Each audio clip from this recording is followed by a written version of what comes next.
Ya teman-teman, kembali lagi sama saya, dan di sini saya pakai PC lagi.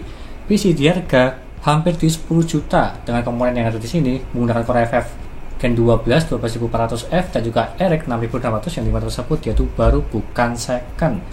Dan juga tampilannya seperti contoh yang ada di sini, tipe akuarium kecil dan juga tipenya MATX serta tampil keren lah, berwarna hitam biru cian. Meskipun tampilan tersebut masih saya setting ke RGB ya. Intinya seperti itu.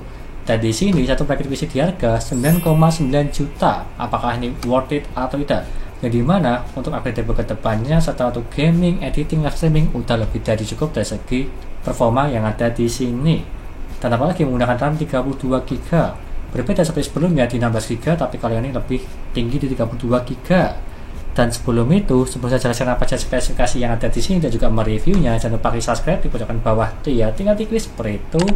Lanjut, yang pertama di sini saya menggunakan Core i5 Gen 12 12400F yang tray di harga 1,5 jutaan lah, dan juga sudah saya tancapkan di bagian dalam sini. Tidak ada boxnya ya, karena memang lebih murah membeli yang tray. Kalau misalnya membeli yang box, di harganya terpaut di 200 sampai 300 ribuan lah, tapi itu tergantung selera kalian. Dan 6 core 12 thread udah lebih dari cukup untuk gaming, editing maupun yang lainnya. Dan selanjutnya saya menggunakan motherboard dari MSI H610 yang serinya E ya, bukan yang serinya S. Di sini memakai yang entry level H610 udah lebih dari cukup juga sih untuk Core i5 aja.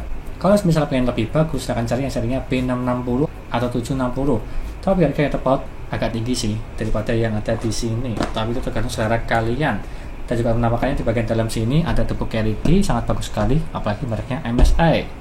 Dan selanjutnya saya menggunakan RAM dari XPG Spectrix D35G 2x16GB 32GB kit yang ada RGB seperti contoh yang ada di sini di harga 1.050.000 kalau nggak salah harganya di pojok sini ya.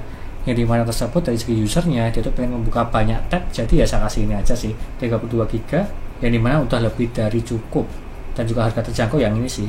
Kalau misal pengen yang tanpa RGB juga bisa di harga 900 ribuan, tapi itu tergantung selera kalian. Dan selanjutnya saya menggunakan GPU RX 6600 dari XFX. Ya ini pelanggaran sih, di harga terjangkau, barang baru, garansi sekarang di 2 tahun di harga 3,3 juta. Penampakannya di bagian dalam sini dia berwarna hitam, ada backpacknya, dual fan, membutuhkan 4 pin power dan juga hemat daya. Dan bagaimana performanya ya pasti bagus lah, RX 6600 paling banyak orang mencarinya lah, di harga terjangkau, partnya baru. Kalau misalnya pengen lebih bagus, akan cari yang serinya Nvidia RTX 3060 maupun 4060 nih. Dan selanjutnya saya menggunakan SSD NVMe 1TB dari tim grup MP33. Dari segi usernya dia itu pengen yang banyak lah, jadi ya saya kasih 1TB aja sih supaya tidak upgrade lagi. Dan juga saya pasang di bagian dalam sini dengan tambahan heatsink dari Q. Kenapa ada heatsinknya di sini? Karena saya kasih free untuk itu. Heatsink Q H1 kalau nggak salah namanya, saya kasih free karena sudah market di saya. Karena baru ada promo sih, seperti di video sebelumnya tersebut ada yang mendapatkan CPU cooler, tapi kalau ini mendapatkan heatsink SSD NVMe untuk meningkatkan SSD NVMe dan juga tampilan yang lebih bagus. Ini worth it ya, dan apalagi di harga hampir di 1 juta untuk tim group. Dan selanjutnya saya menggunakan CPU cooler dari Seiko Fusion 240 ARGB. Seperti contoh yang ada di sini penampakannya, dual fan di bagian atas dan dia tuh ada warnanya. Saya setting berwarna biru sih. Tapi ingat ya, dari segi bobo yang ada di sini, dia tuh gak support 3 pin RGB. Jadi harus butuh adapternya. Di bagian belakang sini saya kasih adapter untuk Seiko Fusion 240. Jadi bisa disetting dari segi warnanya. Itu saya kasih free lah untuk user yang paket yang ada di sini. Kalau misalnya diganti-ganti ya sesuaikan aja dari segi tombolnya, ganti warna biru, hijau, RGB maupun yang lainnya.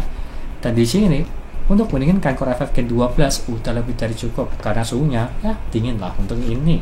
Karena dia itu radiator ya maklum ya, harganya hampir di 10 juta dari segi radiatornya, RAM-nya maupun di NVMe 1TB.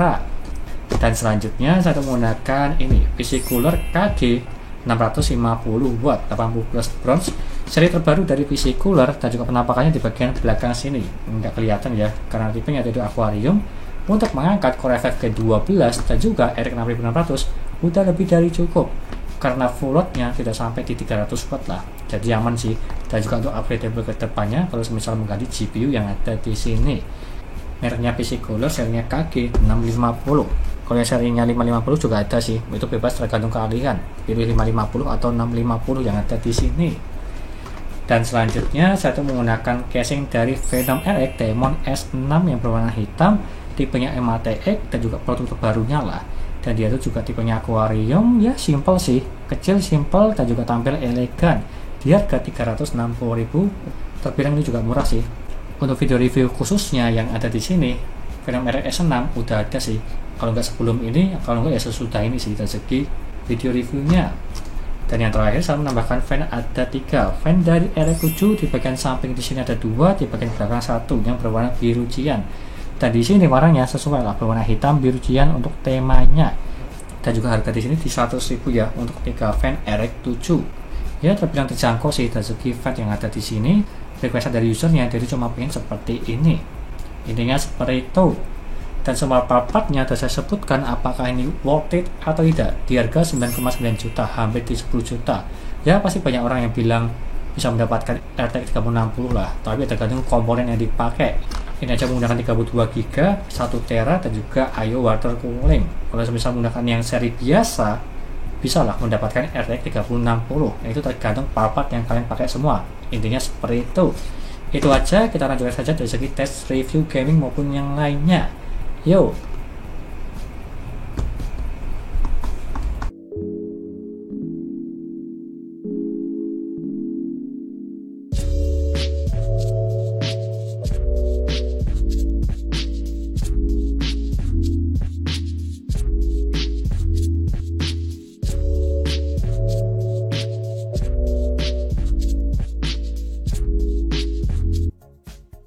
Lanjut yang pertama, dari segi hardware Sentinel, untuk mengecek performa, kesehatan serta suhunya, SSD NVMe Tim MP33, yang dimana dia tuh 100% semua, dan juga knob-nya dia tuh perfect, serta suhunya di 38 derajat, terbilang ini dingin, apalagi menggunakan heatsink tambahan di bawah 40 derajat.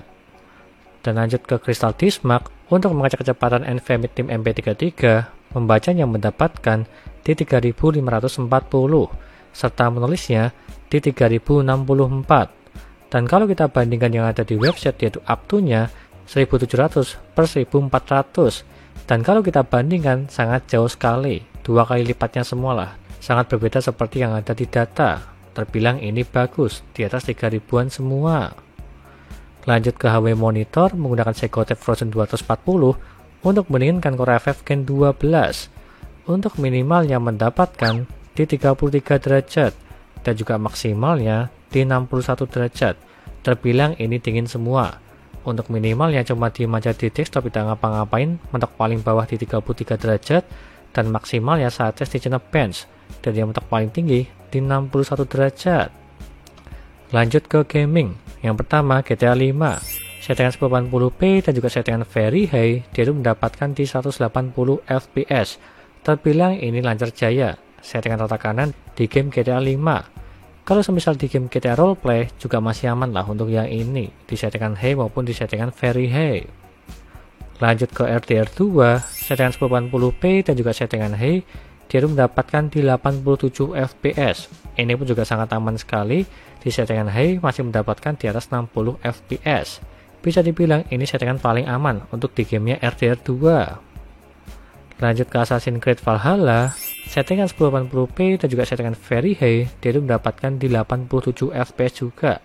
Untuk yang ada di sini, meskipun belum rata kanan, tapi nggak masalah, masih mendapatkan di atas 60 fps. Dan juga settingan paling aman lah di gamenya Assassin's Creed Valhalla. Lanjut ke Tom Clancy Rainbow Six Siege, settingan 1080p dan juga settingan ultra, dia itu mendapatkan di 269 fps. Ini pun juga lancar jaya. Karena dari gamenya dia itu terbilang ini ringan, hampir sama seperti Valorant, tapi kalau Valorant lebih ringan.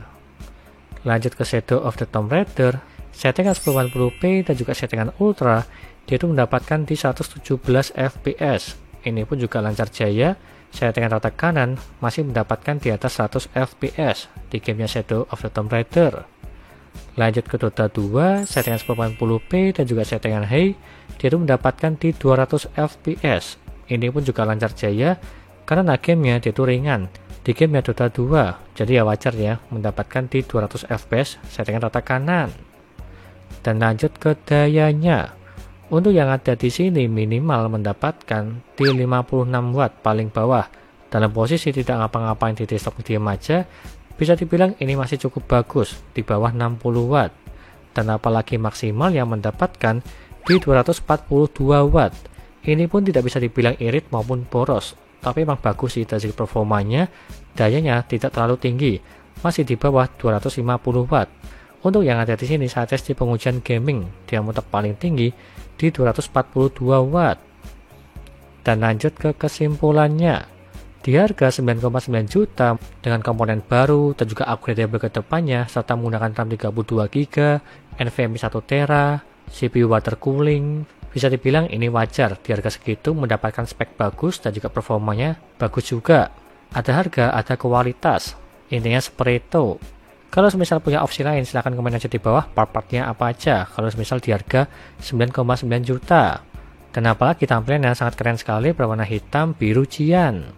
Intinya seperti itu dan semua listnya ada di sini. Dan juga semua linknya ada di deskripsi. Silahkan beli aja jika lo berminat untuk part-part yang ada di sini semua. Menggunakan DSN 5600 dan juga RX 6600 bertemakan hitam biru cian. Sekian dari saya, jangan lupa like dan subscribe dan nantikan video lainnya mengenai rakit PC Intel maupun AMD gaming maupun editing, dan juga jangan lupa share ke teman-teman kalian yang mau rakit PC tinggal DM aja. Terima kasih sudah menonton.